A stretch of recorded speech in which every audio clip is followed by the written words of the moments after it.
Hello, ladies and gentlemen, welcome back to the channel. My name is Mark Roden, and in today's video, we are going to be going over the top 10 car communities, sub-communities, whatever you want to call them, that I hate. I hate them. I can't stand them.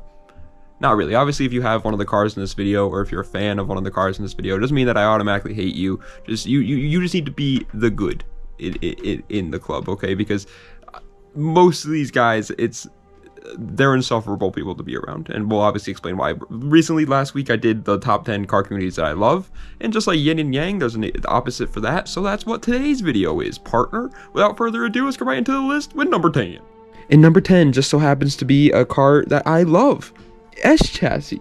What does he mean by S-chassis? Well, S13s, S14s, and S15s. Less and less the S15, honestly, that because it's just so expensive, so the insufferable people can't really get the S15s. But the S14s and the S13s, yeah, they're miserable. Why? Because they are the most, like, you have to spend the stupidest amount of money to be like have all these drift parts on your car, and if not, you're not part of them. Like, if you even think about going like time attack or drag racing with an S chassis, the S chassis community comes to your house and slaughters you. They also have this weird little like mindset where it's like, oh, we are the best Japanese sports cars. Oh, you don't have an S chassis. Oh, you can't join our Japanese club. No, you're not a real JDM enthusiast if you don't have an S chassis. It's just stupid. It's stupid. And then they hate on like VQs, and it's like, bro, I hate to be that guy, but a VQ35 is just like a better motor than a KA. I'm sorry, I had to say it though. It just is. Number nine is like the S chassis of the German world. It's the BMW E9Xs. Like that's the E90, E91, E92, E93s. Mainly the 335i guys. The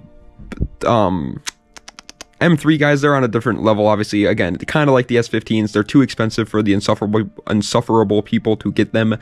So usually it's the 335i's and the 328i's. They have, again, this wild, I'm sorry, E90 boys, but a 335i is like under 10 grand. The car is not, you're not like some successful businessman, okay? I don't know why you guys always bring up like money and arguments every time. It's the weirdest thing in the world. And yes, your N54 is a good motor to build power on, but yes, it's unreliable. Okay, it does make sense why people don't like the N54. So stop trying to make everybody fall in love with the N54, because it's not God's motor, okay? It's a good motor, but it's not the best. A motor that can handle power reliably is a good motor, and the N54 can't do that. 8th place is kind of another one just like the E9Xs. It's modern GTIs. And what do I mean by modern? I would say Mark 6 and above. Mark 6, Mark 7, Mark 8.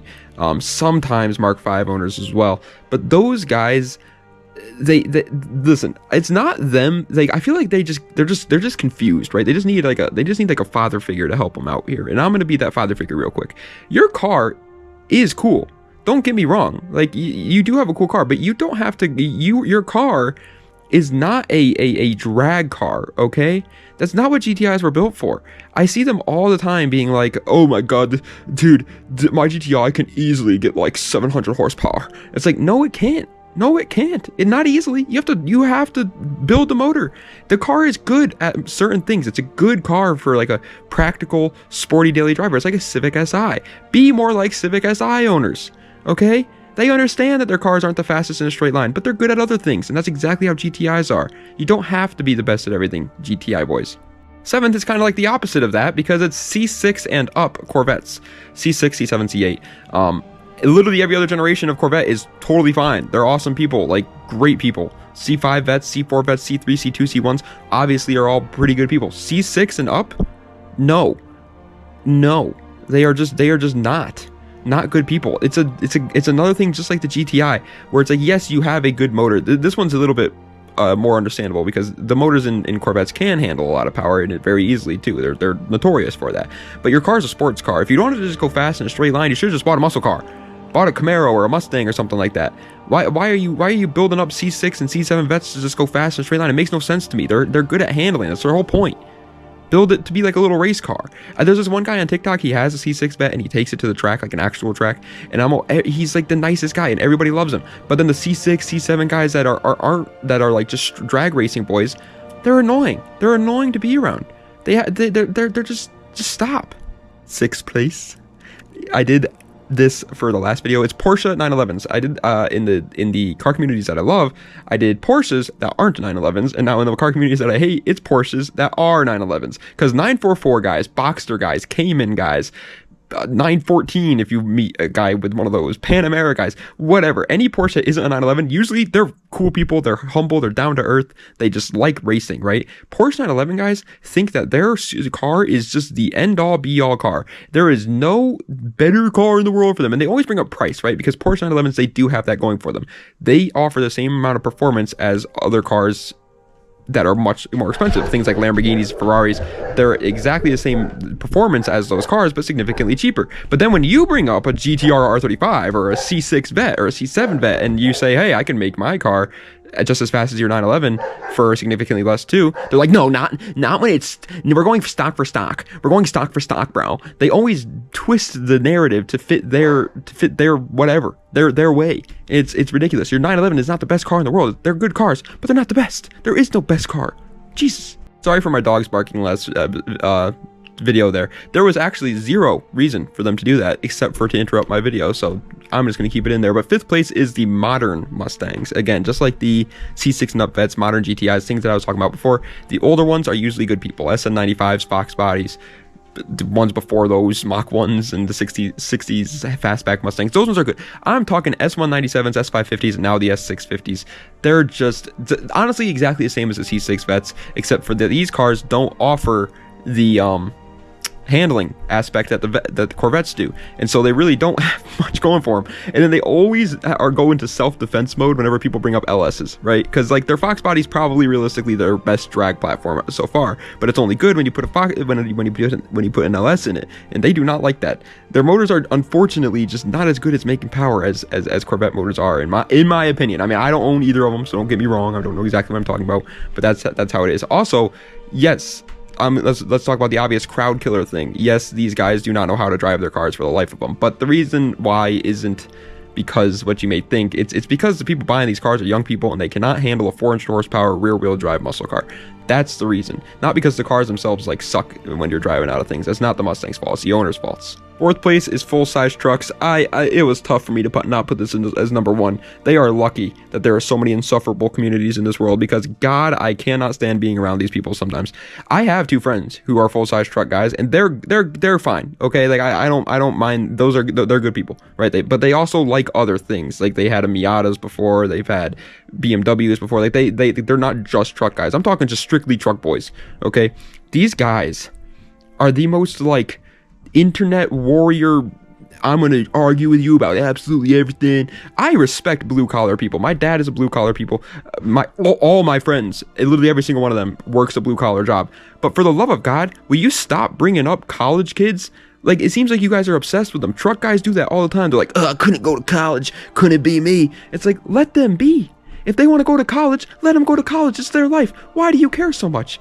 Full-size truck guys are so like angry at this world, and they take it out on the internet all the time. In person, they're babies. They won't do anything. But on the internet, they are just the most keyboard warrior people I've ever met. 3rd place is actually a community that well, not anymore because I sold mine, but used to be a part of, and I want to become a part of it again, even though the community sucks. It's VQs. This one was at number 6 last night, but I was playing Black Ops 3, and I joined a game, and there was a hacker in the game, and I messaged him and was like, stop hacking, you suck. And then he invited me to a party, and we got to arguing and stuff, and he was a VQ owner, so I moved it up to 3rd place, because that's exactly the type of person that VQ owners are. They cheat they're these little kids that just so disrespectful, so immature. They just cheat their way through lives. Everything's been handed to them their whole life. They're just disrespectful little guys, man. They're like the Mopars of the Japanese world, and it sucks because I love them. VQs are such good. I love VQ cars like G35s, 350Zs, 370Zs, Q50, G37s. I love those cars. They're such cool cars, and I think everybody should love those cars. Honestly, they are really good for the price that they're at. But then the community is just miserable. On top of that, I myself was a part of this next thing I'm about to mention. 90% of VQs are clapped. Yes, including mine. Every VQ out there, it's like the owners don't know how to take care of their cars. They're like fake it till you make it car guys. They're kind of like Mustangs too, where most of them are young, so they don't know what they're doing, and it just gives a bad rep to the name. I love VQs, but just the community.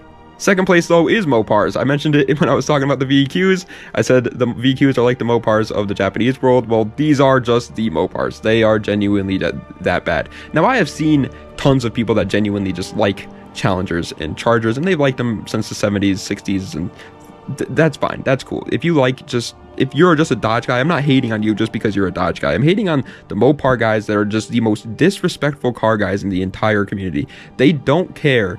It's not only that they don't care, it's that they actively go out of their way to make other people like angry at them when it comes to just regular people. I am one of the I feel like when you get to a certain level in your car guy lifehood, you start to realize that maybe we should be a little bit more respectful to the average folk, because, you know, it kind of makes sense why they don't like us. We are loud and obnoxious sometimes. So when I drive by like an average person, I'm not going to be a jerk to them, because I understand that might be a little annoying to them. And I think most people get to that point. Mopar guys will never get to that point. They are just let me make every single person around me miserable. Why? I don't know. Nobody knows. But they love it. They feed off of it. First place, though, is easily, without a doubt, it's not even a competition. It is Tesla owners. I mean Tesla owners. I'm not saying electric vehicles. No, just Teslas. I don't like electric vehicles. Let's make that clear. I'm not a fan of them. But if you want to buy one, I have nothing against that. Go right ahead. You do what you want. It's your money, right? At the end of the day, you do what you want. I don't care. I think it's a horrible decision. I think they're just going to use them to control us even more in the future. But that's up to you, okay? That's up to you.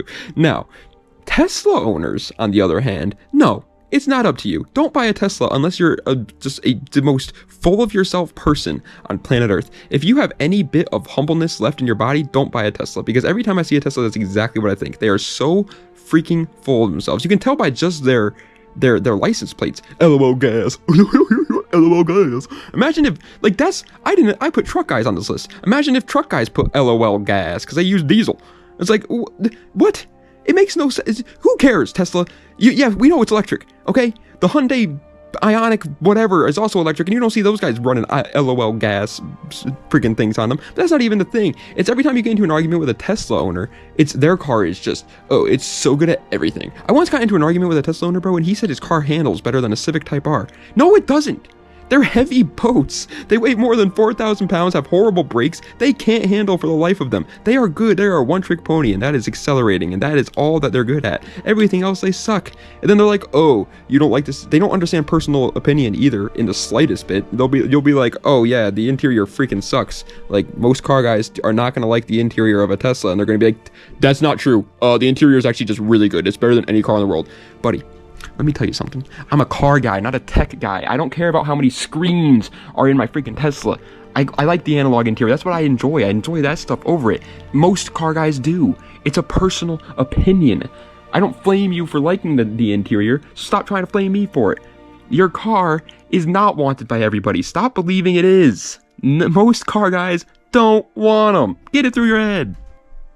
That's the end of today's video. I was getting a little antsy in today's video, partner. I was getting a little grumpy towards these cars, but that's because genuinely, I just wanted to let it out, man. Some of these communities suck. If you're a part of this community, some of these communities that I flamed today, be the outlier, be the good guy, make a change. Obviously, there are so many people within these communities that are good people, but the rest of the people give them a bad rep. I put VQs at third place. I love them. I want another one so bad. I'm so upset that I sold mine. I love 350Zs, I love Gs, I love Q50s, I love everything. I love all of them, okay? The VQs are great. So just because I flamed the VQ community doesn't mean I hate the cars, doesn't mean I hate every single person in them, because I was part of it, okay? Like, I obviously don't hate myself. So, you know what I'm saying, partner? So, like for example, S chassis. I want an S chassis. E9Xs. I literally will recommend to you guys to buy one of those all the time if you're into cars. Like, they are a good option. GTIs. Again, great option. German Civic. C6 and up Corvettes, great option if you have the money. I think they're still a little bit overpriced, though. 911s, I just don't like them overall. Mustangs, though, obviously incredibly popular, and for a reason. People like them because they are genuinely good cars. Like, you can have any of these full-size trucks, incredibly useful. My dad has 2 of them, and they're awesome. I want a full-size truck. If I had all the money in the world, I would definitely buy a full-size truck, without a doubt in my mind. VQs, Mopars, no, I'm just not a fan of them. They don't handle well. I like handling stuff. But again, if you like drag racing and stuff like that, then yeah, it makes sense. And then Teslas, that one I can't really justify that one. I don't like Teslas personally. And I don't think many car guys do. But either way, I just wanted to point it out, make it clear that just because I flamed your community that you might be a part of today doesn't mean that I actually hate you as a person, unless you fit within what I said. It just means that most of you guys freaking suck 9 times out of 10. I hope you guys enjoyed. If you did, please be sure to like, comment, subscribe to the channel for more content just like this. Das Vidania, and have a nice night.